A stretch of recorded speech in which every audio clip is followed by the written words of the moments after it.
repetitive stress injuries, chronic pain, permanent injury. It's unlike anything else. Then within that, there's RSI. Residing deep in tendons, joints, wrists. It's in its nature to hit the areas you use most. And nature can be cruel.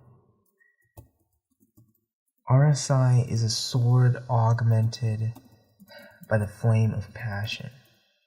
When the fire gets so bright, when stopping to take a break seems out of the question because you're in the flow, that's when you're swinging the sword to cut yourself. And RSI lasts. That's the worst thing about it, is how it just doesn't fade, leading to the question, will things ever be the same? The answer is no. They most likely won't. But that's not the full answer. Okay. I am really lucky. My RSI, my hands, my right shoulder, they don't hurt that much, and I can totally manage them.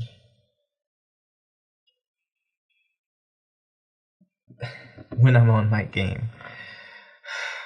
But when I'm on my game is when I start to feel good, and then I start to slack on taking the breaks that I need to while working on the,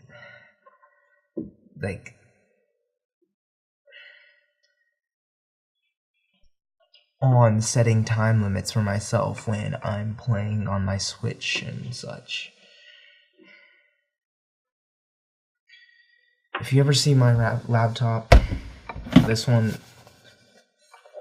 hopefully it's tied up with a ribbon, because that splash of satin color is a reminder to myself to set a timer before I start working, to take breaks, and to remember my determination to stay off YouTube and not use my computer so mindlessly. And it helps, but it doesn't always work, and some days I wind up just feeling like I can't draw or I can't create because it's irresponsible, because I'm hurting myself, because I have to think about the long term. But I'm no longer in the darkest days.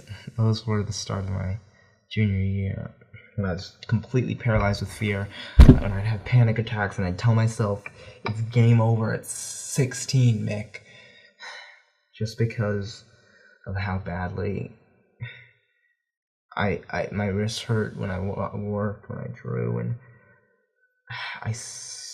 yeah. Well, that wasn't true. The game's over at 18.